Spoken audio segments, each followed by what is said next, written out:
How's the Ken campaign going? The Ken campaign is growing bigger and bigger with every passing day. I see a few people have joined the fray. Yes, some. So I don't want to say they've joined.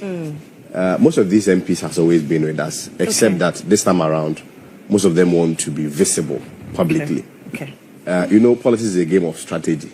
Sure. We felt that maybe instead of going to organize or invite about, let's say, 26 MPs and make it look like you have about 67 MPs, we felt that, with time, just to sustain the momentum, these senior members of the party who also holds much influence, at every point or every stage, you also let them showcase their face. So today, hopefully, we are going to see between 15 to 20 MPs line up to even go and pick Are they nomination. Former MPs? No, these are current MPs. Current We are going to MPs. see about 15 to 20 of them lining up to go and pick nomination on behalf of Honorable Agyapong. Of course, they will lead the delegation. So it's a matter of what time will this be?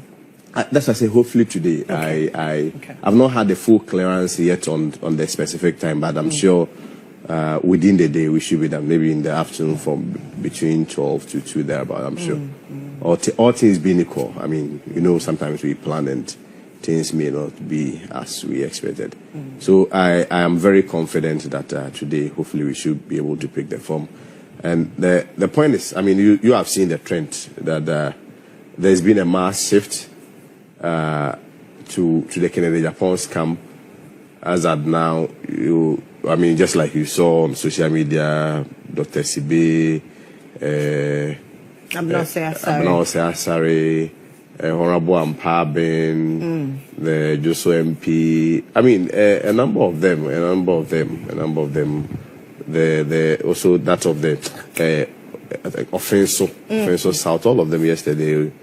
They all came publicly, and today we are also going to see new faces. Okay. But for us, our strength even does not lie within the higher rank of the party, even though it's also important that you need to get some of these influential senior members of the party on board. It has some touch of credibility and some touch of validation. But, the Ken's strength has always been with the base, with the grassroots of the party. He speaks their language, he has been advocating for them from day one. So that is where our strength really lies. And I'm very confident that 31st, for me, it wouldn't be so surprised because, you can project the trend, how it's going, where there's been some massive support. Now, a lot of people also aligning with the Ken's brand. I've always maintained that even in the spirit of party revival, we need to present a new outlook. And for me, in the spirit of presenting a new outlook, I have heard Ken Agyapong speak on sister station on an interview where he said that some elements. Mr. Pratt. Yes, with Mr. Pratt, Uncle Kwesi Pratt, where he said some elements of the party were trying to collapse him. Will this engender unity in the party? For somebody who is seeking the top job, shouldn't he be shelving some of these things and then, let it pass? It's in the past. He wants to leave the party. I am of the view that with conversations like this, context is also always very important. And it was a frank conversation that he was having with Mr. Pratt. Okay. So Mr. Pratt was the one who posed the question about whether or not he is broke, because the intelligence that he's gathered is that in the past years, he was not awarded a contract. And that was the basis of the explanation that he offered. That yes, from 2017 up till 2020, he had some significant work and contribution to the party. But from 2021 to 2024, that is where there was no contract for him. I'm not sure it's in any way a form of indictment to the party. What essentially it means is that it's just an opportunity to remind the party to also take care of its party faithful. It doesn't matter even the level that you are, whether Ken Agyapong or whether any other person, because at the end of the day, now that the party is in opposition, it will still take these same party faithfuls to mobilize and in terms of even fundraising and other things to also come and support the party. So I think it was all in the in the supreme interest of the party that, well, we need to assess ourselves. We need to remind ourselves of how we didn't treat ourselves well. And I mean, if this can be done to Kennedy Agyapong, then you can imagine how the grassroots will be treated. So this was a contest within which that was said. Now let's talk about cocoa pricing. Yes. Some members of your party have raised questions about the announcement by the finance minister yesterday, saying that it's a betrayal of the Ghanaian people.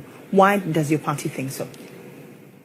For me, initially I would have sided with what Nana Jantua said in his presentation when he said that when it comes to this conversation, we should not introduce political element into it. But at the end of the day, it obviously boils down to still politically exposed persons taking those decisions. And political parties and politicians have also taken advantage of this, and some of them even benefited from it. So I'm sure it is with this hindsight, that is why, or that is where this conversation is also coming. You see, the point is that when you are campaigning, you campaign based on certain promises and ideas.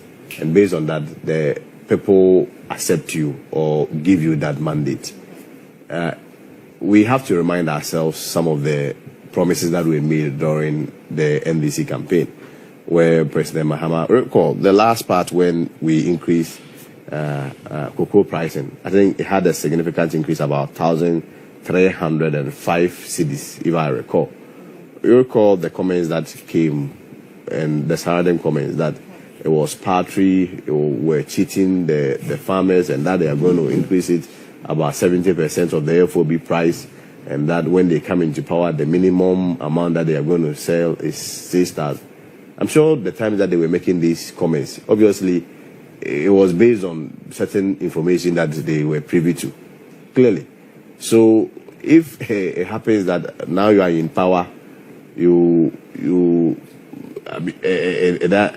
what is happening does not really conform with what you promise, certainly then people will have a basis to question. So it's based on how political this regime has been with the pricing. So for me, any other thing they say, even though it may look like a reason, obviously it's an excuse. They promise us they're going to sell it minimum 6,000 Ghana cedis to farmers. They said the minimum that they are going to give farmers is about 70% of the FOB price. And so at no point are they going to cheat farmers. We expect them that at least, I mean, they should express some modicum of honesty in whatever they've said. But it appears that they are not being honest. They are not also being untruthful. It's been excuses upon excuses, which is framed as reasons to justify their inability to sell it at that price. Because if an increment of 1,305 is paltry, then how then will you call 128 cedis increment? So for me, I just feel that it's just the usual politics that they played with the ordinary Ghanaian, where during political season they make so much wild promises, knowing very well that they cannot implement. So when it comes to the cocoa conversation and the pricing, I am of the view that this regime has cooked the worst fraud promises for cocoa farmers so far as this cocoa conversation is concerned. It is not a case that we came and realized the truth. They had the foreknowledge of the reality, because the cocoa market is an open market. Everybody knows the projections. Everybody knows the price that is being sold at the world market. And so at every point, you are able to make a case based on facts, not based on speculations or assumptions. And so if consistently you paint a picture that when you come, you're going to, miraculously increase it to 6,000, and then when you come, it's not so. For me, I feel that it's the worst cooked fraud for our farmers. And it is important that first of all, in the spirit of honesty, they apologize to them, the farmers, and then let them know the reality that, well, it was just the usual political promise that we made, but in reality we are unable to fulfill it. Then I'm sure we are good to go. We are all been able to move. But I want to make my submission even beyond that. For me, like Mr. Jantua said, for how long are we going to have a conversation on just one raw product without extending the conversation to adding value to it? And not only cocoa. If you pick a product like cassava, a lot of countries are now shifting from these cash crops to cassava because ethanol alone. If you look at cassava imports about $2 billion of ethanol to Ghana every year. So you can imagine if he sells roughly the profit that one person is making. This is even more than the money that the whole country probably will mostly go for IMF to. This is cassava alone. And cassava, if you look at the byproducts that can be extracted from cassava, you are looking at about 32 end products. Beyond cassava, you may be looking at sugarcane, the husk, everything. So countries are developing. The conversations are moving from just cocoa, cotton itself. If you look at the chain, I still think the cocoa conversation, of course, without any disrespect to our farmers, we have overrated cocoa. We've overrated it, and it's an obsolete conversation that we're having. We should by now have moved from there. Okay. At least even if you are having a conversation on cocoa, the conversation should be situated within the context of adding value to the cocoa that we are producing now, and not necessarily always talking about, because the husk can be used for something. The cocoa bean, even if we move the seed from the bean, itself will have its own product. There is a whole tall list. We just don't add value to anything. So it has always been somebody sitting out there dictating a market for us. And of course, I mean, we also believe that some way, somehow, we also have to make some profit from it as a government. We need to move away from that. We need to broaden the conversation.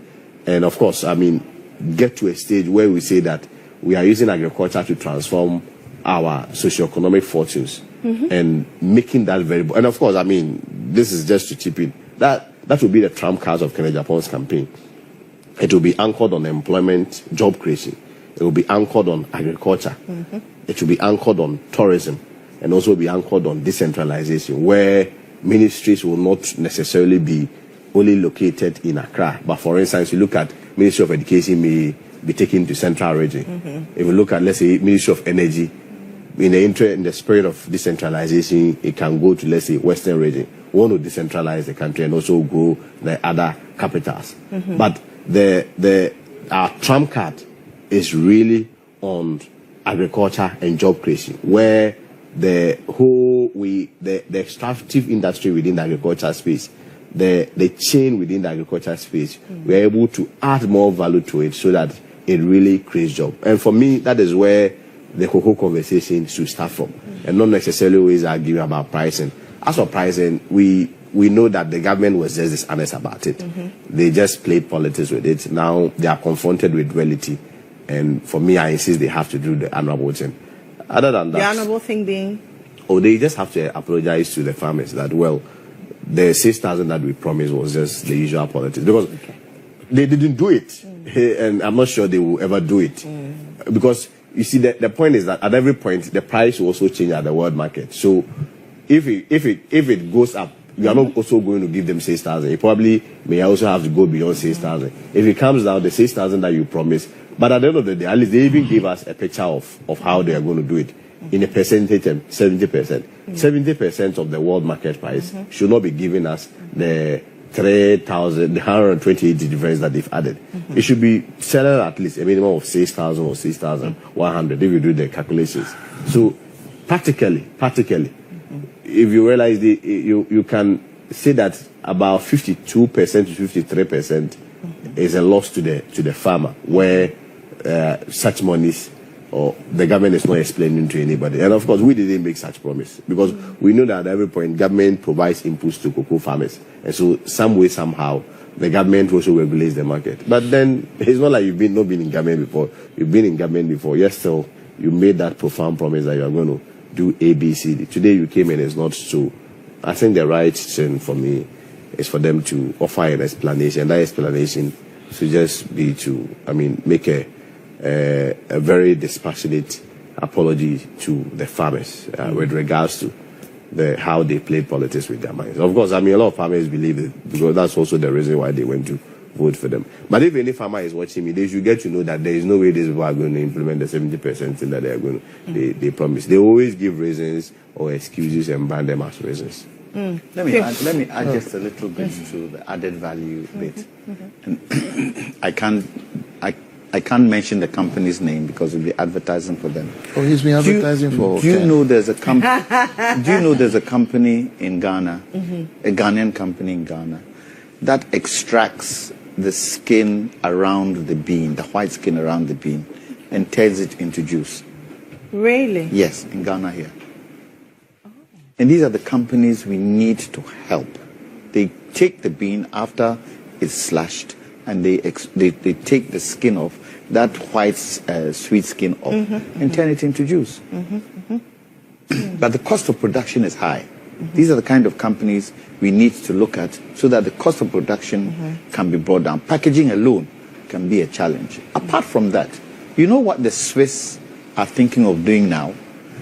They are thinking of now not buying only the seed, but buying the whole cocoa pod. Because they see the added value in the pod. If they come and they want to buy the whole pod, will we sell it to them? I think we should look at it ourselves and see how we can add value to the entire cocoa. Just like coconut. Look at all the coconut that is strewn around the country. And that coconut husk can be used for so many things. A lot of people even so use the it as charcoal. The added value, briquettes. These are briquettes. The added value bit is key. But as I said earlier, from what Kwesi said, the exchange rate too has created some of the challenges with the pricing that has been given. And we want a strong CD. It has its own machinations. So let's take it and see how best we add value. For me, that is where the key is. If you add value and can export, what are you getting? Foreign exchange back into the country. So let's look at that side and stop always arguing about pricing. Because cocoa pricing will always go up and down, up and down, up and down. But if you add value, then you're extracting more Just pricing. a quick bite. But Nana, are you suggesting when the NDC was making a promise of 6,000 and 70% of the world market price, they didn't know the exchange rate would change? They don't control exchange rate. Oh, come on. Did you ever think Respectfully, the exchange rate will move from where you guys when it was 15 to 10? No, respectfully, Nana. You see, you are so quick to always jump into the defense of the NDC. I don't respectfully, no, Nana. I don't care about your biases and alignment with the NDC. Of course, I mean, there's nothing wrong. Even the president himself is politically inclined. But when politically exposed persons makes promises and campaigns at the backdrop of such promises, to the extent that they benefit from those promises, you don't tell us that we may not be able to question it, and then try to frame excuses as reasons. When